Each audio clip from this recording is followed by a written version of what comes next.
Before you accept your first bookkeeping client, I want you to hear this. The fastest way for you to feel overwhelmed, stressed, and questioning every life choice is to say yes before you are actually ready. Trust me, I have lived it.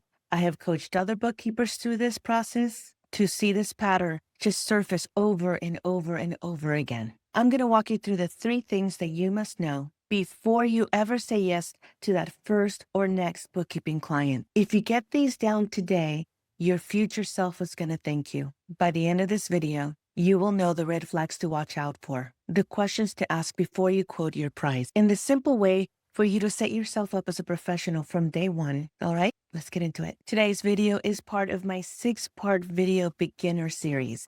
I created this series specifically for those of you who have been thinking about starting, but life got in the way, or thinking that the end of the year is too late and you'll just wait for later. I want you to take action, but to keep it simple, as I say, you start out simple and you can always get fancy later. This series is for you if you are still in the beginning stages and want to create your bookkeeping business before the end of the year, or as we head into the new year, you're going to get some foundational things out of the way so that you're ready to go. I'm Veronica Sagastumi, and you're watching The Bookkeeping Shop, a channel where I help professionals and new bookkeepers like you to start and grow a profitable bookkeeping business from the very, very start. Whether you're at home or on the go, you'll have the flexibility that you're looking for and the freedom that you desire. Now back to today's topic. Before you take on one single client, or the very next client, you need to be clear on what service you offer. Not a vague idea, not a, sure, I can do everything. You need a simple and clear offer. Because here's what happens when you actually skip this step, especially if you're someone who starts to do what they say they're going to do. You're credible, you're dependable. The client is going to start assigning you tasks left and right that are outside of the agreed upon scope of service. It happens. Trust me, they see a capable person and all of a sudden they see somebody who can help them, which is what you want. However, if you're not careful, you end up doing a little bit of bookkeeping, a little bit of administration, some IT support, some payroll, sales tax, who knows? If they feel like you're capable and you're responsible and accountable, man, they're just going to start loading you up. And suddenly you're doing 10 jobs for the price of one. I want you to keep it simple to start with. Remember, where you begin is not where you're going to end up or stay there very long. So keep it simple. Decide what you will do, what you will not do, and what software you specialize in that you can support the client in. This creates confidence for you and clarity and transparency for your client. I've shared this story before, but bear with me. If you're new here, you'll hear it for the first time. But one of my early clients hired me for what I thought was a simple cleanup job. They showed up to the discovery call. I asked my basic questions. They answered them. And then I proceeded to quote what I call the scope of service or scope of work, SOW, contract signed, first invoice sent, access to all the data. And I start to assess what the work was actually all about. It was something much bigger than what I had anticipated because I based my quote or my contract on what the client told me. But I had not done a great job of asking all the different questions in order for me to truly assess how much volume, just to really quote the price. Well, I learned my lesson because it took, I think that I quoted a weekend project for what ended up being more like 4 to 6 weeks. That led into me having to reach out to the client and restate the fact that, hey, this is what I was supposed to cover. Your project is a lot larger and therefore it's going to take longer and I need to revise the contract. It wasn't great. I didn't feel good about doing that. But I also knew that I couldn't just do all that work that was supposed to take just a few days that ended up taking many, many more weeks. The client was fine. He was reasonable, but I could have avoided having that conversation if I had just taken the time to ask more questions and do more data gathering, which I only did once. I only made that mistake once. And now I have an intake questionnaire that I customize. There's a baseline that I start with. It's the intake questionnaire is actually included in my Kickstart Your Bookkeeping Business bundle. But more importantly, having that intake questionnaire that I can then customize a little bit more with all the questions, everything from how many bank accounts do you have? When was the last month that your bank accounts were reconciled? When was the last tax return that you filed? you just start going down all the different categories of questions so that you get a much more thorough data gathering document and a better idea so that you can then assess how long is it going to take you to either do that catch up, cleanup, preparation for tax return, or the month to month bookkeeping. And so asking more questions is such a key factor, but we want to keep it simple. And part of keeping it simple is asking questions because that'll feed into what we can provide, the service that we can perform and provide versus what we will not do. As I just said, you keep it simple. What will you offer? What will you not offer? Maybe you're not going to do any cleanup or any catch up. You just want to take over books that have been reconciled all along and they're pretty clean. It's up to you. And by selecting what software you're going to be specializing in, it's like there's a shortcut to it, right? There's a speed that happens. But if every client that you bring on uses a different software and you're not as familiar, you're going to spend a lot of time. So know the software that you support, be clear about it, because even though you're so tempted and you want to say yes to everybody, you can spend so much more time and it's not going to be profitable for you if you say yes to everybody. So having the clear guidelines will help you. It will save you so much time and it will make sure that you are profitable from the very beginning. Oh, and if you want help creating your first offer, your simple offer, I have a video that I'll link in the video, but should also show up on your screen. You can watch that after you watch this one if you haven't seen it already. I show you how to create those very early on simple offers. And once you know what to offer, it goes into what I've been saying all along. You need to know what to ask so that you can fully understand what the client is looking for before you actually quote a price. Many new bookkeepers skip this part because it's uncomfortable. And in the early stages, you don't want to make any waves. You don't want to present any obstacles. You want your prospect client to like you and ultimately to hire you. You want to be helpful, asking the right questions and guiding them through that questionnaire or that conversation. It makes you look confident, prepared, and in control of the scope of work that you're offering the client. You are the guide to this conversation that could feel a little bit uncomfortable, but if you make it comfortable by showing up ready and navigating those topics and asking those questions and listening and maybe ask a clarifying follow-up question, you're the professional. These types of questions do two things. First, it helps you to know what you're actually walking into. What are you agreeing to? Secondly, but they help you to price your offer accurately instead of guessing, making the mistake that I made, which is relying on incomplete information. I want you to ask things, even the most basic of things will help you gather this data that you need in order to get a clear picture of where the client is and where they need to be in order for you to determine what needs to happen in the middle. What bookkeeping software do they use? How many bank accounts and credit card accounts do they have? When was their last tax return filed? When was the last time that they closed their books? When was the last month that their bank accounts and credit cards were reconciled? Do you have previous financial statements that I can take a look at? Who has been keeping your books in the past? Why are they part of your team? How many employees? How many vendors? The list goes on. It's about what information do you need in order to be able to quote your price. You could even say or ask them in the intake questionnaire or form, what do you expect from your bookkeeper? And of course, so much more.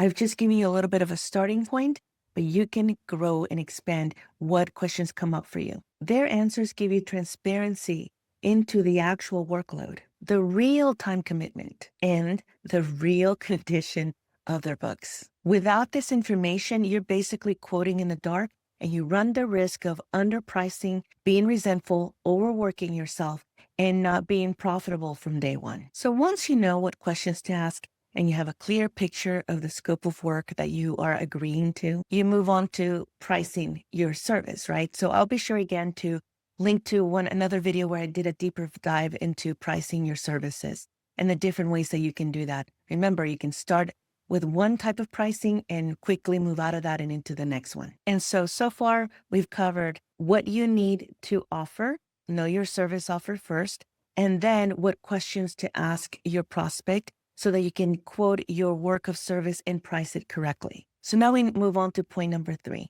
How will you manage the work? How will you deliver the service that you have now just offered and signed the new client to? This is the part of the business that not too many people talk about because it's not glamorous. It's a little bit administrative. There's a lot of different components to it in the back end, and it's setting up the foundation of your relationship with the client and their work and the systems and the data. But having an idea as to how you're going to deliver the service, how certain things are set up, gives you the confidence to say yes to that first bookkeeping client before they even sign the contract or hop on a discovery call with you. These are just the foundational things that you want to put in place, and they're easy to do, easy to prepare for. And so let's get into it right now. You want to design a simple system that answers 3 questions in your business. How will you collect documents and store them? Look, there are so many different ways that you can do this. What I'm sharing with you right now is just a simple way, not the most automated or streamlined or integrated thing.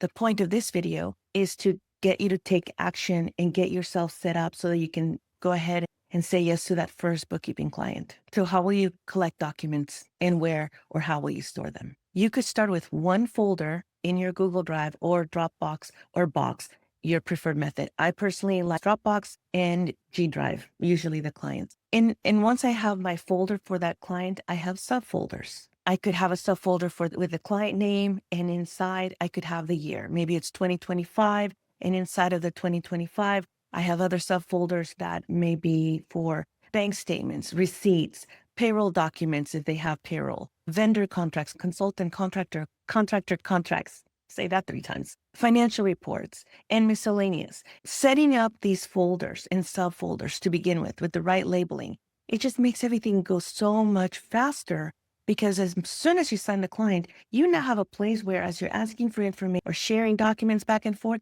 you can easily start saving everything. Come up with a naming schema for your things. Usually we put the initials of the 1, 2, or 3 initials at the beginning of the file.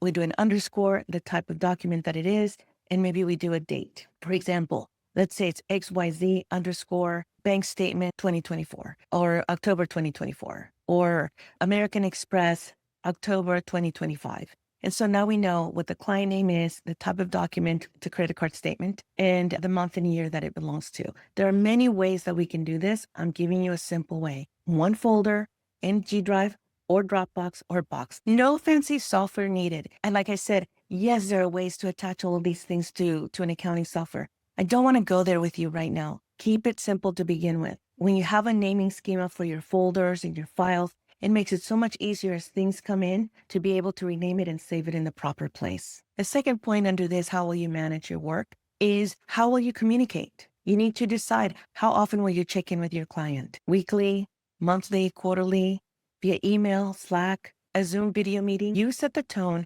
and you're teaching your client how to communicate with you and what to expect, how to work with you to be efficient and for you guys both to, respect each other's boundaries and get the work done. I'm often asking, almost begging you all to set strong boundaries. For example, the moment that you respond to a Slack, a text, an email outside of your agreed upon office hours, you just taught your client that you don't respect your boundaries and that you will respond to them whenever they reach you. That's how we train our clients to work with us. The moment that we don't respect our boundaries, we told them they don't need to respect our boundaries either. Nowadays, you can schedule your responses. Let's say your office hours are from 9 to 5, but that Slack or email came in at 5:30. Schedule the response to be delivered the next day so that they can get used to knowing, oh, if I send any communication outside of our agreed upon office hours, I can expect to get a response the next day or within 24 hours. I know it's hard in the beginning because you want your client to be so happy with you, but respect your boundaries to have a profitable business and a business that you will enjoy running, not have that business run you. Trust me, speaking from experience, because early on, there were no boundaries and I burned myself out and I was just like, I was walking a very tightrope. It was not fun to be around in those early days. And the third component of this, how will you manage the workload? Again, keeping it simple to start with, is how will you accept payments? You get to choose how your clients are going to pay you. Monthly retainer through ACH, or will you allow them to pay your invoice using PayPal, credit card, Venmo, whatever you feel like you can accept? Or do you want a paper check, which I don't recommend, but you could do that if you want. Or will you require an upfront 50% deposit for project work? like a cleanup job and you know you've already sort of scoped it out and you believe that it's going to be like a $3,000 cleanup job because it's 18 months worth of recording and reconciling data for 2 bank accounts? Or do you want the full payment upfront? And then you can just send them the invoices to apply the hours that you have worked against that retainer. There are so many different ways that you can do this, but basically, how will you get paid? You set the tone and you're going to communicate that through your contract, right? And it's like, what can the client expect so they can also budget for it? You get to decide, are you invoicing once a month? Are you asking for a payment within 10 days or is it due upon receipt? You have to put that in your contract because that's your leverage. The moment that they don't do what they said they're going to do on that contract, you can stop work and you can send them a nice little reminder. You can absolutely have a grace period, but there are a lot of people out there that may take advantage if you don't have set boundaries, clear communication, and what is the expected payment and the frequency. Okay. And how you allow them to pay you is up to you. We do a lot of banks. Our clients are corporate clients, so they're a little bit bigger than the small individual solopreneurs that, we haven't had any problems with. We get paid with wires or ACH payments. Those are our preferred methods because, the credit cards, somebody's paying for some credit card fees. Anyhow, so those are the 3 pieces under the how will you deliver the service. It's very simple, keep it easy, but it's like creating your electronic filing system. You already know what accounting software system you're going to be using. We covered that earlier. How will you communicate with your client and how will you get paid? And when you put these 3 things together, you will feel calmer, definitely more prepared, and more ready than most bookkeepers feel who rush in without a plan. So, my friend, before you accept your first bookkeeping client, make sure that you're ready in these 3 areas. Know what you offer, know what questions to ask, know how you will manage the work, because a little preparation creates a smooth and professional experience later. Turn on that notification and subscribe to the channel so that you don't miss this next video in my 6-part video series that we are calling Start and Grow Your Bookkeeping Biz in 2026. This next video is talking about business foundations, not taking clients, but setting up systems, admin, structure, legal pieces, money tools, file organization, and workflows you need in place to start the new year strong. If you found this video helpful, I hope you'll consider liking and subscribing to the channel so that you don't miss any future videos that I publish. Thank you for joining me today, and I will see you in the next video. Bye for now.